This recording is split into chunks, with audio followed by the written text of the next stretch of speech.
It's with a heavy heart that I say it's the final version of the Pakistan Daily on The Final Word. I'm Adam Collins, he's Geoff Lemon. An historic series, a brilliant finish. Geoff, tell us about it in 30 seconds.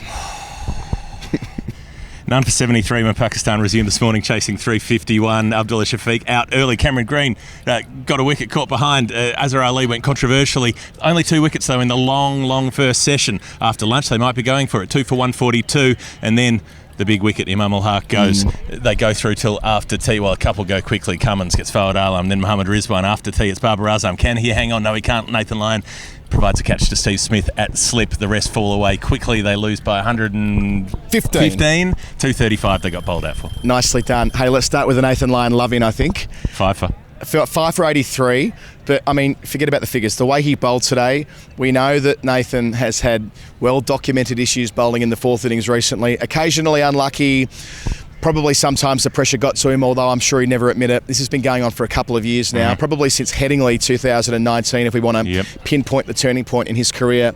To bowl Australia to victory tonight, they needed all 10 wickets. They didn't get any last night. He got half of them. As a spinner must in those situations, but he gave himself, 15 chances to take wickets today. He landed the ball so consistently in that vital piece of rough. He bowled with flight. He varied his speed. There was the Nathan Lyon dip that we love so dearly. Delicious. I mean, if that... It's within the realms of possibility that's the last time he wins a test match for Australia like that, right? Like, any player at that age, who knows when it ends. It's been a great ride. If that is the last time that he runs through a team on the last day, what a way to do it, to secure a series victory over here against all the odds. And by that I mean not in this test match, but just like how tough it was for a team to win, to manufacture a victory from where they were 2 and a bit days ago. Enormous credit to Lyon. I'm so pleased for him. In terms of, look, there's a perception of Nathan Lyon that he hasn't bowled Australia to victories in the fourth innings. People saying 107 test matches, etc. I had a look at this and just tried to jog my memory on it. All in all, because it's only half the test matches he's played where he's even bowled in the fourth innings. So he's bowled 50 times in the fourth innings. Australia's won 30 of those matches. Of the ones they haven't won, a lot of them are like a team chasing 42 or something like that, where you're not going to win. So out of the games where he actually could conceivably have won a match for Australia, there have been 11. So he hasn't bowled Australia to victory 7 times, and he has done 4 times.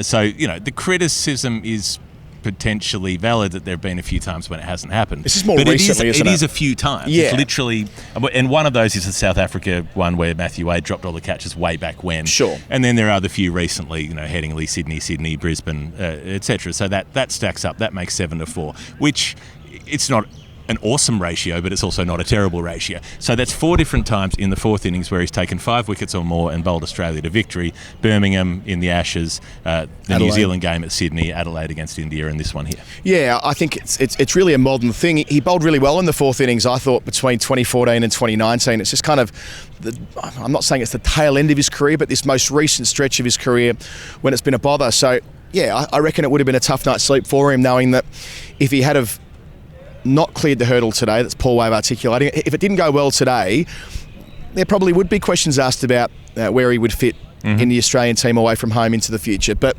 answers critics and all the rest of it, bowls splendidly, and there he goes. Down the other end, Pat Cummins goes bang bang after lunch, one of 3 wickets to fall in that flurry. Fawad Alam, dreadful review, tantrum when he's given out on DRS. Inexplicably, really. I don't know why he reviewed, and that surely was the reason why Mohammad Rizwan didn't review. And in that calamitous 10 minutes or so after Cummins brought himself back into the attack, that's when the test match was lost for Pakistan. Fawad Alam shouldn't have reviewed. Mohammad Rizwan had to review but didn't, because they only had 1 left. How often do you see it? Perfect storm, basically. Fawad Alam sees what he thinks is a cutter that's going to go away. He sees Cummins roll his fingers over the ball, misses him and hits the pad, and he says, well, maybe it's missing off stump. It didn't move. On the DRS, on the ball tracking, it went straight on. Hence his strop. He was like, ball tracking isn't accurate, blah, blah, blah. The ball tracking tracked the ball off the pitch into the pad going straight. So, sorry, but it was going straight. There's absolutely no dramas with ball tracking there. No. Him misreading it off the pitch. Yes. That happens, right? That's cricket. And then the other thing that happens is when Rizwan gets smashed literally on the toe, and I mean full on the toe, most umpires are getting an itchy trigger finger at that point anyway. He's falling over outside the line of his off stump, and so his movement takes him outside off. It makes it look like the ball's hooped in even more than it has.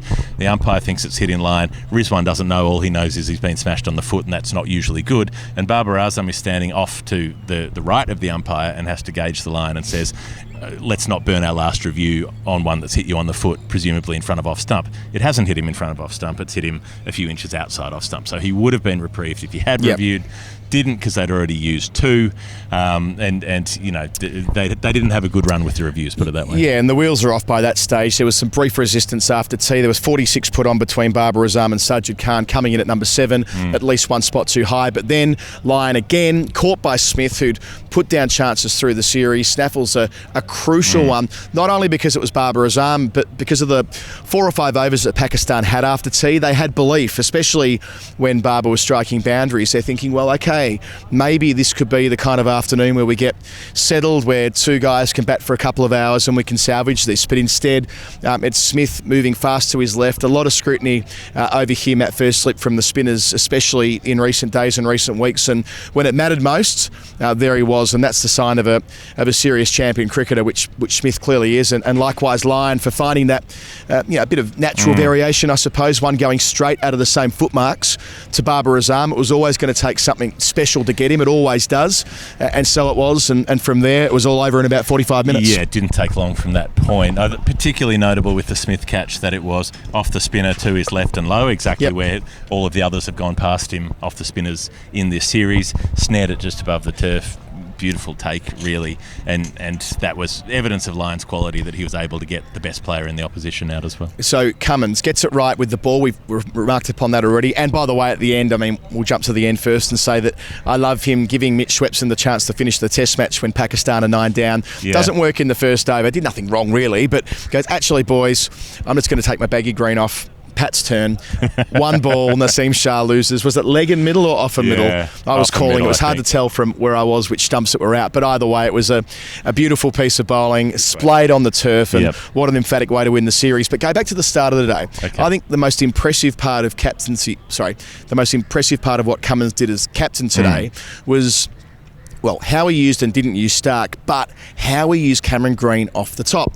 Now, Green yesterday was generating a bit of movement and Stark wasn't. And he said, you know what, instead of going with Stark early on when the ball's only 27 overs old, I'm going to go to the other guy, bowls 3 booming in-swingers, and then gets 1 to kiss the pitch and go the other way, hits Shafiq's edge and caught by Alex Carey in the 4th over of the day. Shafiq and just in that weak spot that Shafiq's got, where he likes to fend at balls back of a length just outside off, the one that Cummins got in Karachi that was edged to slip and dropped was exactly the same spot.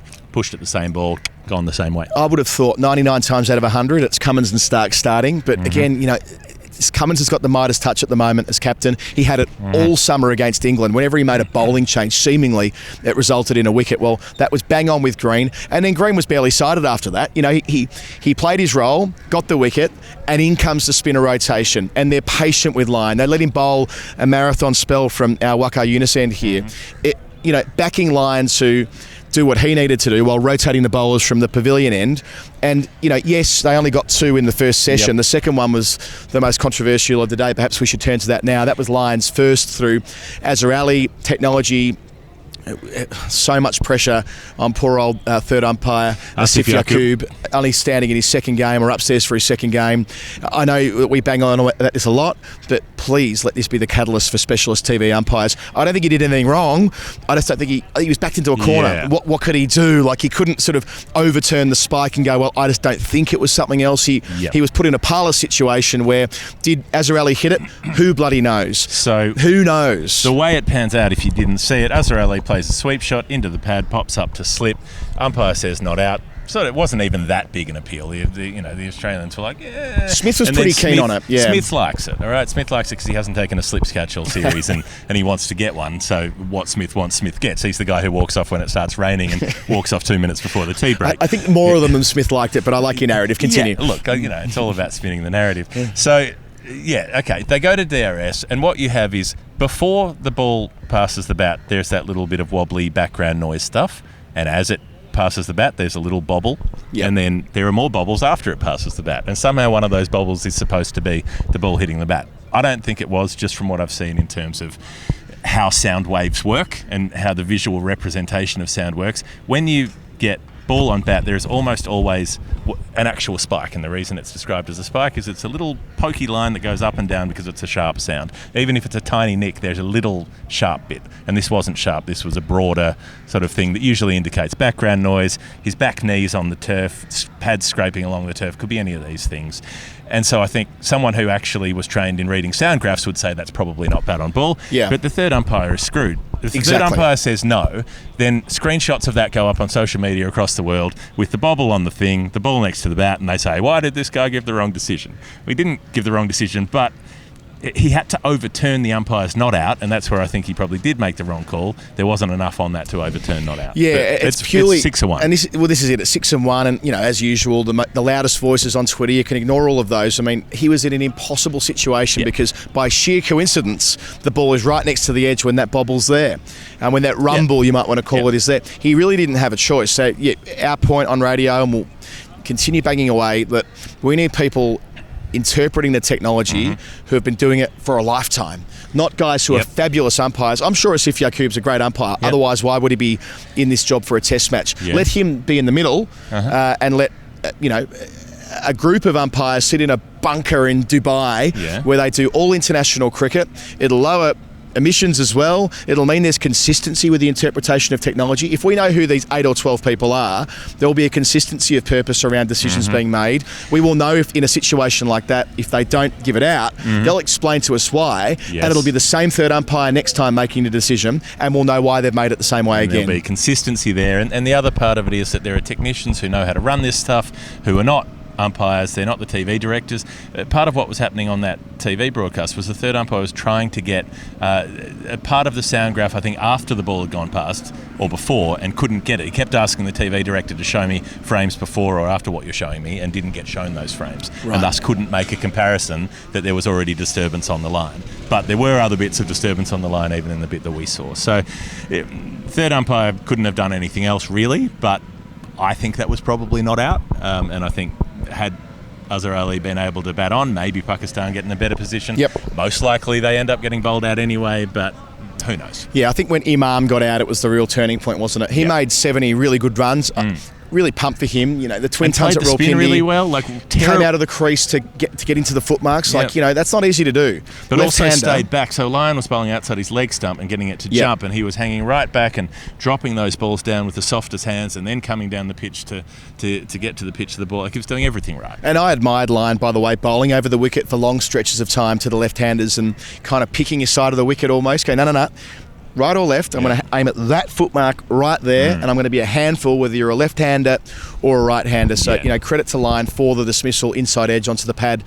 DRS gave that one out as well. But it was and of course Imam shouldn't have reviewed, because that would have given Rizwan a review to probably use rather than elect not to go upstairs. But it was all a bit shambolic from Pakistan in the end, all out for 235. They lose by 115 runs. They were a better team than that overall, to lose 1-0 and to lose not heavily but comfortably on the final day. They'll be gutted to take it all the way to the 45th session and leave with a series defeat. But credit where it's due. I think under Babar Azam, they are building something special here, remembering that Babar's a relatively new captain. Shaheen and Naseem are a young new ball opening pair. They are bowling children. They are bowling children. They will probably have serious injuries in the next 5 years, if what we know about the next 5 months, what fast bowlers are like, and that's okay. We just got to be patient with these two, knowing that their best cricket will come in their mid-20s, as it often will for a fast bowler. Look at Pat Cummins for evidence of that. They've unearthed a gem in Abdullah Shafiq, and hopefully a player who's been excellent in 50-over cricket, Imam Al-Haq, has turned the corner as a test opener, and when they come to Australia next time, they can be competitive in a way that they haven't been the last couple of times they've visited. I guess we have hoped that and thought that a lot of times with some good players coming in the past, but we would like to see that in the future. Definitely. Hall of Fame. The Hall of Fame. Well, let's put in the Hall of Fame Australia winning a test match in Pakistan for only the fourth time in history. Fourth time in 9 series, going back to 1956. And the second series win ever for Australia. It's the third, because they get the series win in 59, they get the one in 98. But 98 is different because they win the first test and they can play out for 2 draws. Like this, this felt like it meant more than 98. Yeah, last gasp, and it's hard to draw a comparison to what was happening in 59 where one of the tests was played on matting. So, this feels like a big deal. Against a team that banged out 450 in the second innings in Karachi and batted for 2 days. You're like, well, maybe they can do it again. Maybe they'll knock off 350. Who knows? Well, we say the trajectory that Pakistan's on, I wouldn't have said this 12 months ago. I definitely wouldn't have said it 2 years ago. I reckon this particular Australian team can vie with India to be the best test team in the world soon. I know they're ranked number 1. That doesn't count for an awful lot. I reckon that looking at this World Test Championship cycle, they're top of that too. I wouldn't be surprised if it's Australia-India in the final in, 12 or 15 months' time. That's big bickies, and I think that a lot of that has to do with the change in leadership and the direction that Cummins provides them with, and they've still got some boxes to check, but they've got a lot going right at the moment. Hall of Fame, Simon Kadich and Bazid Khan for letting us knock off their Pakistan TV vests to shoot this in. If you're listening to the podcast. Everybody is stealing kit, just to put it in perspective. So Simon, bless him, has given his suit to Peter Lawler, which it fits. Rob Key's giving me his suits when he gets them back to England. You're getting Casper's suit. You've already got his vest. I've got Simon's vest on at the moment. I've got Bazid Khan's vest. You got Bazid Khan's vest on, sorry. I might get that. He's more my size, and you might get Casper's later on. Either way, the TV guys have been brilliant in this series. They're a great bunch of guys and girls, and I'm glad that we were working in such close collaboration with them that they gave us all their kit. David Warner was one of your Hall of Fames. Oh, David. I just love him. I mean, doing the Hassan Ali celebration in Hassan's face when he's just got out trying to pop Nathan Lyon on the moon, a ball that hit his back, his shoulder, his helmet. Hit his helmet. It hit the underside of the visor bit on his helmet and then bounced down on his shoulder and then bounced off the back of his bat and then hit his middle stump after he's trying to play a slog sweep when they're 8 down, needing to bat out 25 overs to save the test match. He'd hit a 6-3 balls earlier, I think, over Lyon's head. Yeah, a horrible one as well that he tried to hit over long on and it ended up skewing over long off. I mean, Hassan Ali, what's your deal? He's not built for that. No. He's built for comfort, not for speed, as they say. He's built for fun stuff, not for tough stuff. And he bowls long spells, but I'm talking mostly about when he's got the bat in hand. An entertainer, Hassan Ali, and I'm sure he's got a good relationship with Warner, which is why Warner can take the piss like that. But yes, immediately a nomination for Warner, who he didn't have a massive influence on this series. 3 half centuries, but he made never quick runs really in the first inning, in the second innings when they needed him. Batted really well yesterday, but I guess my point is we'll still remember his contribution because he was always part of it every day of the series. But I'm sure people will go, oh, Warner, second innings 50, blah, blah, blah. That helped a lot. It was an important 50. He made it quickly. He got Australia into the position to declare. Just on that, by the way, when we woke up this morning, goodness me, how was Twitter getting stuck in the Pat Cummins? Every second tweet you read was saying, oh, why didn't they bat Pakistan out of the game? Why didn't they bat harder? Because dangling the carrot... people wanted them to declare on day 3 in Karachi. Well, yeah, but dangling the carrot, if they had to set Pakistan anymore, Azhar Ali isn't playing that sweep shot and getting caught before lunch. I mean, they needed to let Pakistan believe they could win on day 5 in order to... If it just created one chance, it was worth it. Batting Pakistan out of the game could easily have ended up like Karachi last week. So the fact that even at the start of the final session, they hit 5 boundaries in about quarter of an hour, they were still feasibly in the test match. That couldn't have possibly happened had they set 4-500. So that's the counterbalance to, or the counterpoint to all of the noise around why didn't they bat harder and all the criticism of Pat Cummins. I would caution people on questioning his tactical brain based on the evidence of the 8 tests that he's been in charge for so far after the last few months. He deserves a fair bit of leeway, I reckon. My Hall of Fame, which is also slightly an anti-Hall of Fame, was Mitchell Swepson, deep mid-wicket boundary, Shane Afridi when they're 8 down and about to be 9 down, and he plays a big slog sweep out there. Swepson takes a good catch, turns around to the crowd. He's just seen Warner do the Hassan Ali. He decides to do it himself. This one, throws the arms out. I don't think he did the finger to the lips thing, but did the arms to the crowd. And I was just sort of thought, 2 for 268, was it, across 4 innings? Champ, maybe put it away. Maybe this isn't the time for you to be being a smug asshole. At least he made a contribution on the final day. Good safe catch to complete Lyon's 5-wicket haul, and that's probably my last bit. The way that Lyon celebrated this 5-wicket haul, he's played 108 test matches now. I've watched all of them in one way or another, most of them very closely. I've never seen him respond like that. That was an emotional response from him, probably built up by what we were discussing before about recent 5th day records and 4th innings records, and it was that, that release of energy that the job is nearly done. He's done what was required of him. Yeah, I love that. Good on him. Yeah, I do worry about Swepson, though. Having seen Australian second spinners get chewed up and spat out from tours to Asia, where does it leave him after being very ineffective throughout this series? Got to back him in Sri Lanka, where it will be more... they're playing both those test matches in Gaul. Geoff, you were at Gaul 6 years ago. Roland Garros. Thomas Mushra at one end and Mitch Swepson at the other, please. They've got to play Swepson in Sri Lanka. Stay the course. I know this hasn't worked out well for him here. Got to stay the course. If they need to play 3 spinners, so be it. I doubt they will. Yeah. But don't twist on this guy. I would just love to see Australian selectors play a spinner who is from Australia in Australia sometimes, rather than just saying the only places you get to bowl are in Asian conditions against Asian teams who know how to play spin in their conditions. At least we know they're playing 2 more test matches in Sri Lanka, and based on the reporting we saw out of Sri Lanka in the last couple of days, there was no sure thing. So that's good news. And that will be where we leave the final word, Pakistan Daily. Thank you everybody for listening and so I scratch my nose again, watching on YouTube, and for your comments on social media, and for sharing the show, and for being ever so pleasant about what we've been trying to do, which is cover a series that meant a tremendous amount to both of us.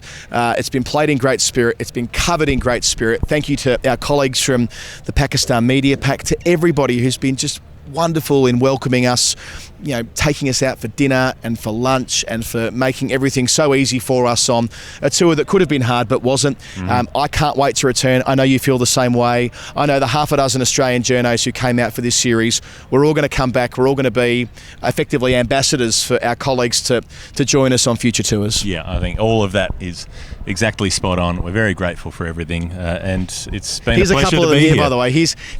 As we depart, here's Pete Lawler, who's got Simon's jacket on that we mentioned before, and Tommy Decent from the Herald and the Age. They've both done their work on the newspaper. Let's get them all in. Bharat Sundaresan and Mel Farrell. This is the complete Australian pack of those who've been writing about the game. This will be really exciting if you're listening to audio. And Taha Hashim, who's been here from Wisden, writing about the series as well, from the UK. Can't we get on mic too? Of course you can get on mic. It's been a brilliant series. Thanks again, everybody, for watching and for listening. This has been the final word, Pakistan Daily. We love yous all. See you next time. Bye. Now it's time to say goodbye from all our family. Patreon.